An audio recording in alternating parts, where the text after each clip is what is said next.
તારો કોમ કરાય કરે છે એટલા બધા કચરો કોણ નાખવા દે હોય મારા બાપા હું જાય છે અરે ભીખા પાછી મજામાં ઓય કચરો અરે ભીખા ઉનાવ જા રો માસી મારો માં અરે ઓ પડતો નહીં કચરો આગળ લગાઈને ખડું સર અરે ભીખો કરે કરો છો તારું નામ ભીખો નહીં ભીખો ભાઈ કયો આરો ભીખા ભાઈ અરે ભીખો ભાઈ આ ભીખા ભાઈ પણ હું કહું છું આ કચરો આગળ લગાઈને ખડું સર આ કચરો નીને હી નાખ્યો બોલો જેટલું જુઠ્ઠું બેટા હાચું કે કચરો કાઢી ના ખબર ને છોકરો બોલ્યો જુઠ્ઠું ના બોલે તારા ઘર બની છે બે કચરા પેટીના ડબ્બા આલે તો એનો ઉપયોગ કરતા કચરા પેટીમાં ના ફરું રાખ કરે છે ઉપયોગ હું ઉપયોગ કરું છું તમે કહેતા હારો ઉપયોગ કરજે તે કરી દીધો કે હા ઉપયોગ કરવા માટે તારી હું ઉપયોગ કરીશ કે છે જો બે કચરા પેટીના ડબ્બા હતા હા. એક લીલી ડોર અને એક વાદી ડોર બરાબર લીલી હતી હું વાદી ડોર ટોકી દીધો અને વાદી ડોર હતી હું ઘઉંનો ટોકી એ ભગવાન કે છે કચરા પેટીના ડબ્બામાં ઘઉંનું બાજરીનું લોટ પડે છે પછી ઓલાનું બુદ્ધિ ચોથી આવે કચરા જેવી બુદ્ધિ આવે ને એટલે તું કચરો લઈ લે ને પહેલા તો મારા બરાબર કચરો લઈ લે લેવું પડે તે લેવો જ પડે તો નહીં ચાલે ના તારો કચરો લઈ લે તું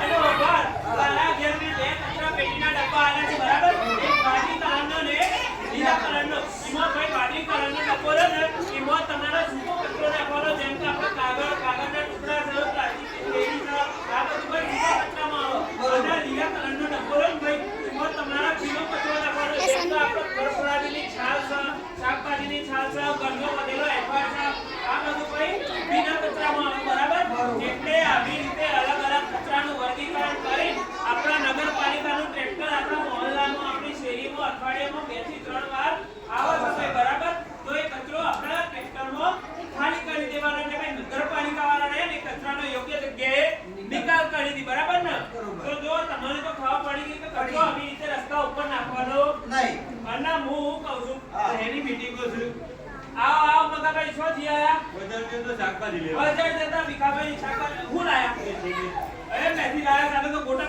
બનાવી લાગે છે પણ હું કહું છું આની પ્લાસ્ટિકની થેલી લઈને કરવા લોકો ચલે નીચે બેસો અરે આ ભાઈ લુગડાની થેલી લઈને જવાનું રાખો તો પ્લાસ્ટિકની કોથળીઓ ના વાપરવાની અમે લોકાની થેલી તો વાપરા છે કહેજો મને આમ લોકાની થેલી વપરાય શરમ આવે અરે એમાં એની શરમ ભાઈ આપણા બાપ દાદાઓ હજી સુધી લુગડાની થેલી વાપરે છે અને આનાથી તો આપણા પર્યાવરણને કેટલું બધું નુકસાન થાય છે ખબર છે તમને તમારો ઓર્ડરથી પર્યાવરણનું નુકસાન થઈ ગયો બધો અરે થાય જ ને ભાઈ આ તો મને ખબર નહીં આપણી સરકારે અત્યારે તો આ પ્લાસ્ટિકની કોથળીને બધું બંધ કરી દીધું છે અત્યારે જો તમે દુકાનમાં કોઈ લેવા જો ને તો આ દુકાનવાળા તમને કાગળિયાની થેલી આવે છે બધું કાગળિયાનો વેપાર આવે છે અને પ્લાસ્ટિકની થેલીનો ઉપયોગ તો બંધ જ કરી નાખ્યો છે બંધ કરી દીધો બંધ જ કરી દીધો છે એટલે આપણા બધોને નક્કી કરવાનું છે પેલા નગરપાલિકામાં કે આજે સાહેબ આવવાના છે ને કે તમારા પ્લાસ્ટિક વિશે પછી સ્વચ્છતા વિશે એ બધી વાત તમને આજે સમજાવવાના છે જે ગોધીનગર આઈ લે સાહેબ આયા વાંચી વાત કીધી તમે કોર્પોરેટર સાહેબ ભાઈ હે અત્યારે જુઓ આપણા ગુજરાતનો સ્વચ્છતા સર્વેક્ષણ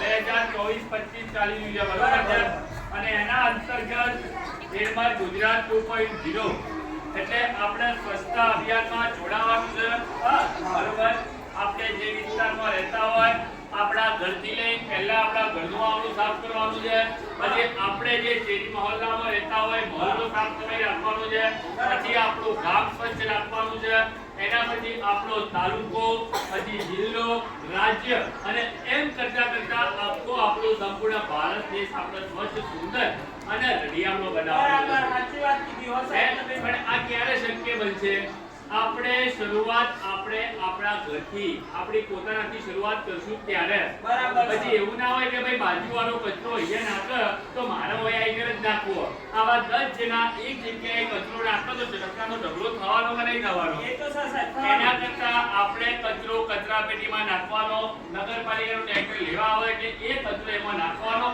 અને નગરપાલિકાવાળા એ ટ્રેક્ટરનો યોગ્ય જગ્યાએ નિકાલ કરશે એટલે એ કચરો ઉડી આપણા શહેરમાં સિટીમાં આવશે નહીં એટલે આપણું સલાહ આખું શહેર છે એ એકદમ ચોખ્ખું ક્લીન દેખાઈ જશે બરાબર છે સાહેબ એટલે કચરા પેટીમાં કચરો નાખવાનો ને ટ્રેક્ટર આવે એમાં કચરો ખાલી કરી હા અને જુઓ તમારા કૌભાઈ સંદીપભાઈ આ તમે અત્યારે આ સિંગલ યુઝ પ્લાસ્ટિક ઉપર પ્રતિબંધ મૂકવામાં આવ્યો છે બરાબર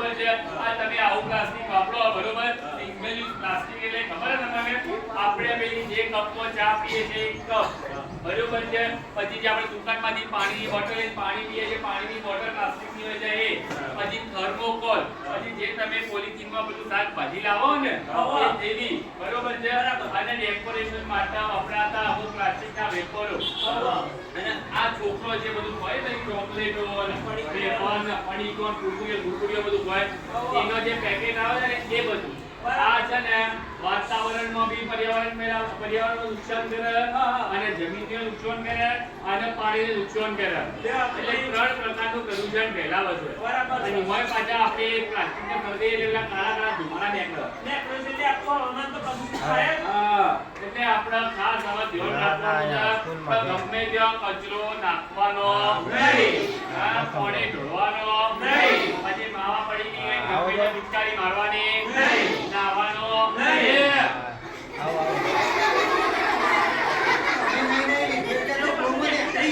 એ તો હું જોતો તો તમારું ધ્યાન હોય છે કે બીજે જોડે નાહવાનું તો કરો, પણ આપણે જરૂરિયાત પૂરતા પાણીથી નાહવાનું પણ એવું નહીં કે દોડ ઢોળી દેવાની. બરાબર છે. બરોબર. અને કચરો કેવો નાખવાનો? કચરાપેટીમાં. હા, બરોબર ને? બરાબર. અલગ અલગ વર્ગીકરણ વાળી કચરાપેટીના ડબ્બા આપે છે, એમાં તમારે કચરો નાખવાનો. બરાબર. એટલે એનો બહાર યોગ્ય જગ્યાએ નિકાલ થઈ જાય. અને હું તો કહું છું એવો પ્રો. આપણે જેમ આપણું ઘર ચોખ્ખું રાખીએ છીએ, બરોબર છે, આપણી મોહલ્લો ઘર, બરોબર, એમાંની 50 ઘર છે, તો એમાંની 25 ઘરથી રોજ વારા કાઢવા એક માણસ આવે, બરોબર, અને આ કચરો વાળીને સાફ કરીએ તો રોજ આપણી સુધારી પેટી રહે કે ના રહે? રોજે રોજ ચોખ્ખી રહે. આપણું ઘર સાફ કરવા નગરપાલિકાવાળા આવે છે ના. તો એ આપણે આપણું ઘર ચોખ્ખું રાખીએ છીએ. તો આપણે એ સોસાયટીમાં રહેવાનું છે, એ રોડ ઉપરથી ચાલવાનું છે, આપણો છોકરો રોજ ત્યાંથી નિહાળમાં જોય તો એ આપણે તો આગળ કચરો કરીએ છીએ. પણ ગમે તે રસ્તા ઉપર કચરો નાખવાનો નહીં ને આપણે બધાને શ્રમદાન કરવાનું. રોજ તમારે શ્રમદાનમાં જોડાવાનું ને આપણી સોસાયટી આપણે સ્વચ્છ રાખવાની એમ કરતા કરતા આપણું સલાહ શહેર છે એ મસ્ત મજાનું સ્વચ્છ સુંદર અને રડિયામણું બની જશે. બરોબર. આપણે તો અહીંયા નાટક કર્યું, છોકરાઓને સમજાયા, બરોબર, પણ આનો પરમાણ તો આપણે લેવું પડશે કે આ છોકરાઓ આગળ જઈને કાલથી પાલન કરશે કે નહીં કરે. તો આપણે છોકરાઓને પ્રતિજ્ઞા લેવડાવવાની છે. બધા છોકરાઓ પોતાની જગ્યાએ ઊભા થઈ જશે. હું અહીંથી તમને જે બોલાવો તમારે બોલવાનું. બધા પોતાની જગ્યાએ ઊભા થઈ જશે. મેડમ એક ફોટો લેજો ખાલી દૂરથી.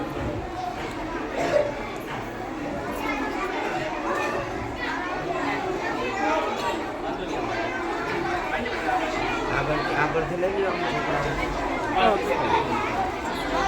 બધા પોતાનો જમવા દાખલ કરો બેટા. હું બોલાવે બોલજો, બરોબર ને? જમણો હાથ. હું ભારત દેશનો એક જાગૃત નાગરિક તરીકે આજે પ્રતિજ્ઞા કરું છું કે જાહેર જગ્યાએ ગમે ત્યાં કચરો નાખીશ નહીં. કચરો નાખવા માટે કચરા પેટીનો જ ઉપયોગ કરીશ.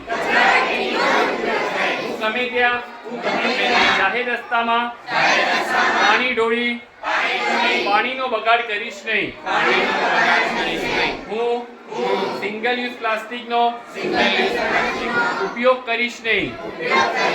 મારું ઘર, મારી સોસાયટી, મારું ગામ, તાલુકો, જિલ્લો, રાજ્ય અને મારા ભારત દેશને સ્વચ્છ રાખી સુંદર અને રણિયામણું બનાવીશ. બોલો ભારત માતા કી. Thank you.